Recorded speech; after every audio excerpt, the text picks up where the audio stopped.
last strategy of the different formulas. So this is the third way to solve any quadratic equation. So we should have our notes out. We shouldn't have our Chromebooks open because we don't need that right now.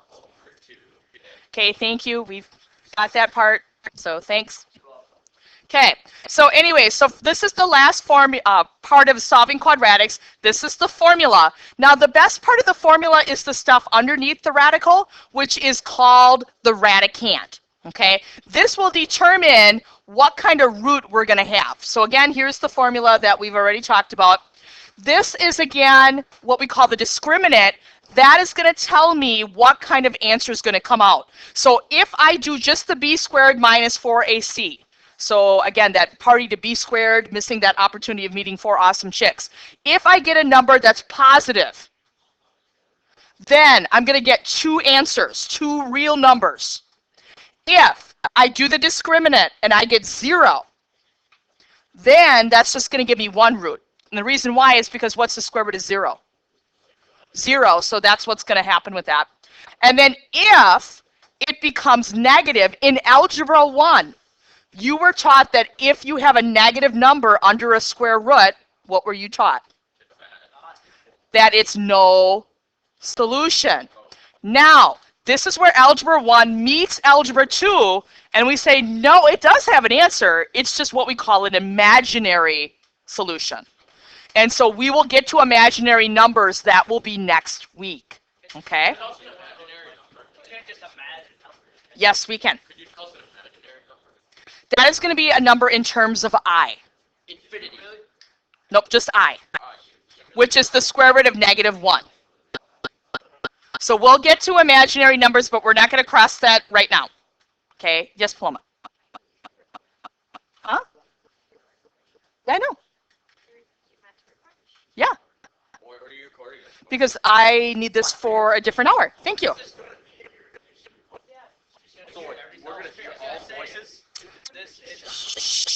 Nope, that's fine. If you want to be recorded for posterity, that's fine by me. So, okay, now. Okay, the next thing is looking at the picture of why it is that way. So if you look at this, everything is important about the x-axis. Okay, so in this parabola, how many times is that crossing that x-axis? Right, so that's why we say 2 roots, because of that visual. So if we would graph the parabola, which I know some of you guys don't like to graph, that's why we say it's got 2 roots, because that's where the parabola is crossing the x-axis. Now, here, where is this parabola crossing the x-axis? Right, so this is where we're going to eventually get into imaginary roots, but for now, we're just going to say either no solution, or you could just say they're imaginary. I'm not going to make you do the imaginary piece just yet. And then this one, of course, is your special parabola where it's touching once. And I have mentioned that in the past. The reason that happens is, again, because the vertex is on the axis itself. So that makes it have what we call a double root. All right, so let's kind of take a look at the quadratic formula. So the first couple of things with the quadratic formula. Number 1, it's got to equal 0. If the equation doesn't equal 0, you can't use the quadratic formula. So it's just like factoring. So factoring, it's important to have it equal 0. And then the second thing you're going to want to do is figure out what A, B, and C are, and then you just kind of plug in. So then I just focus on the discriminant, and then once I figure out what the discriminant is, then I put in the rest of the formula.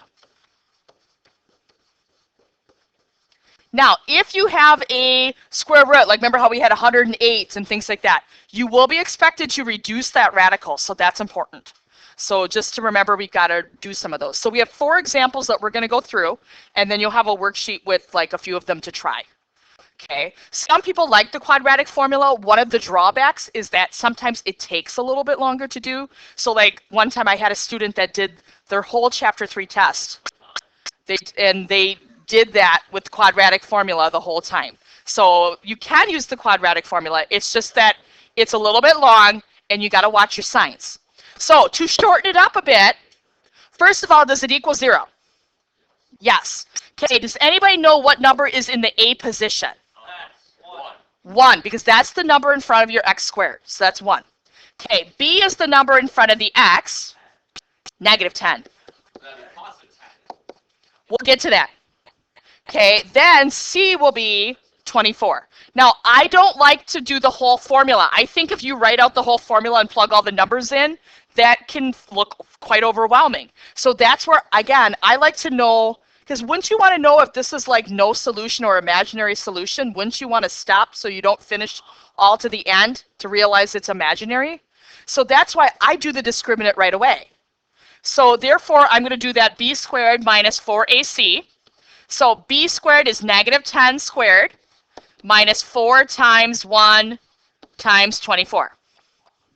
Okay, yes, realize that negative 10, if when you square a negative number, it's always going to become positive. Very commonly, I'll see students that will put negative 100, and that's not true. So remember, if you're going to put this in the calculator, use parentheses.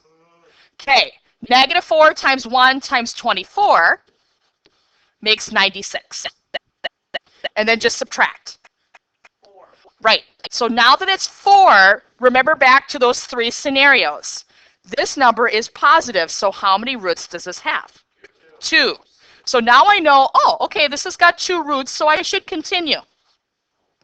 So now let's put in the rest of the formula. So we need the negative b, but as Justin pointed out, it is already negative, so what happens? Right. So we're going to have positive 10 plus or minus the square root. You already found the discriminant. What is it? 4. And then we just have to figure out what's 2a. So 2 times 1, which is 2. Now, we can clean this up because I know what the square root of 4 is. It's 2.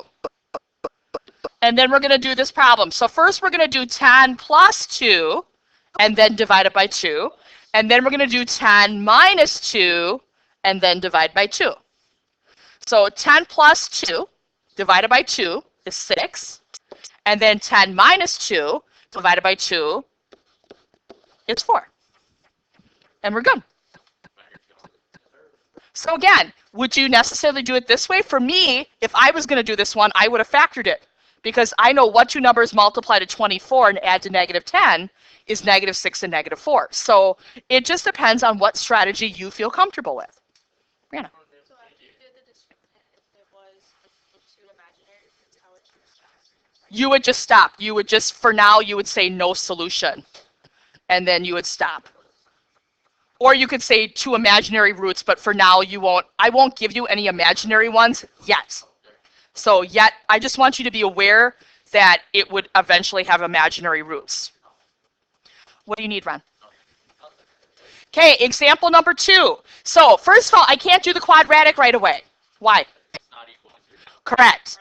So we're going to subtract 30. Okay.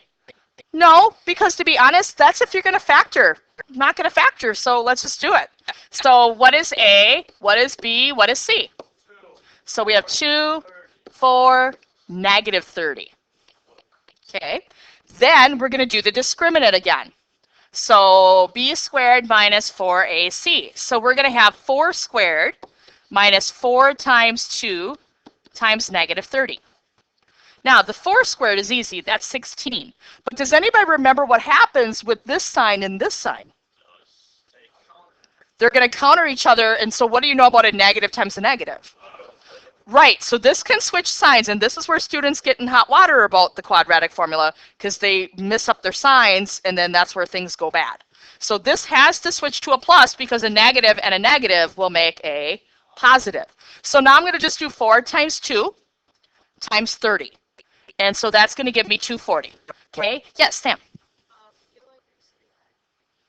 Okay. So this negative on the 4, well, it's like if you just multiplied. Negative 4 times 2, which is negative 8. Negative 8 times negative 30 would make positive 240. So just make sure when you're multiplying through to watch your signs. So it's going to switch because a negative times a negative is a positive. This minus comes from the formula. This minus comes from the 30. The b, that is just 4 squared, which is 16. Nope, that's a b, but that's it. Okay, then we're going to put these together. So we're going to get 256. So how many roots do we have? How many roots do we have? 2. So we're going to have 2 roots.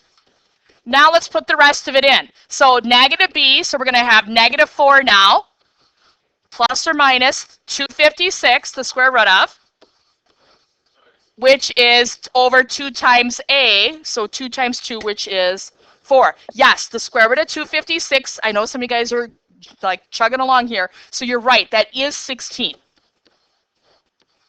So now I'm going to do negative 4 plus 16, so that's 12. 12 divided by 4, 3. And then I'm going to do negative 4 minus 16. Negative 20, divide that by 4. There you go. So there's my solution. Is this one, by the way, factorable? Yes. You could have done this the factoring way and it would have worked. Not everything is factorable for trinomials. So most are, but not all. So, but yeah, so when I do a quadratic, the first thing I look for is whether I can factor it, because I like to factor it and it's easy and it's quick. So that's why I go right away to the factoring. But some people aren't the same way. Everybody's different. Okay, example number 3. So example number 3 is a good example of what do you do if it doesn't come out nice. So, because we've right now had problems that have come out nice the last couple times. So first of all, does it equal 0? Good. What's A? Good. B is 9. C is negative 2. Watch your signs. Then do the discriminant. So b squared minus 4ac. So we're going to have 9 squared minus 4 times 3 times negative 2, because that's what c is. So 81 for 9 squared. Notice I'm going to have a negative 4 and a negative 2. So that's going to switch to a plus. And then I just have to figure out what 4 times 3 times 2 is, which is 24. So now I'm going to get 105. I know I'm at 2 roots, right? Because it's a positive number. But 105 is not a perfect square. So if we would do one of those tree methods on 105, would there be any pairs? So if we did 105, 5 goes in it, but that would be 21 times, and then that would be 3 times 7. Are there any pairs? No. So therefore, we just have to put the stuff in. So what was negative b again? So negative 9 plus or minus the square root of 105 all over 2 times a. What's a? So 2 times 3, which is 6. Right. And then make sure, as one thing to check, make sure that you can't divide out any big numbers in front. But this one doesn't have a big number in front, so now we're okay. So that's my answer. So sometimes it's actually a little bit easier because you don't have to take it to the next step and break it down, because that perfect square doesn't come out. And we just leave it. Because it's considered more exact if you leave it that way. Okay? All right, last example. So last example, what's wrong with it first? Not 0. Okay, so what is your solution to that? Okay, add 3. So we're going to have 5x squared minus 3x minus 8 equals 0. And when I first looked at this one, I thought, ugh, this is going to come out yucky. But we'll have to kind of see what happens. It doesn't, which was sad. I really wanted it to be yucky. So a is 5, because sometimes you're going to have ones that are not going to be nice, and you need some examples that are like that. So a is 5, b is negative 3, c is negative 8. Do the discriminant. So we're going to have negative 3 squared minus 4 times 5 times negative 8. So what's going to happen with that negative 3 squared? Okay, I'm going to tell you right now, there are going to be classmates that are going to put negative 9 there. So don't do that. So it's never negative. This will become a plus, and yes, this is 160. Because 4 times 5 is 20, and 20 times 8 is 160. And then we're going to get 169. So now I know this is 2 roots. Most of the time, you're going to get 2 roots. Very seldom do you get the 1 root. And so then we got to put in the rest of it, though, Ron. But what happens if my b is already negative? So now it's positive. So 3 plus or minus, and then the 169. Yep, we'll get there. And then 2 times a.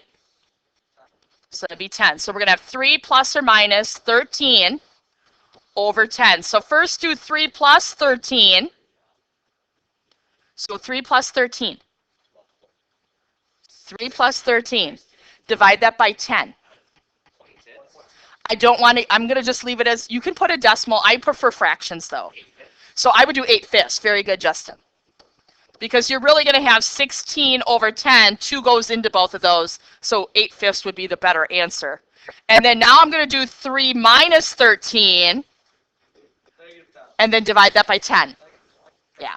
So this one I thought it was going to be really ugly when we were done, but it actually came out. So, questions about the quadratic? So on your worksheet, the first 3, you're not doing the whole quadratic. I just want you to do the discriminant and tell me what kind of answer is going to come out. So how many roots does it have, or lack thereof? And then the other ones, then yes, I'm going to have you do the quadratic. Okay, so that's what you're going to work on for that. Well, I'm sorry that you don't have a lot of time.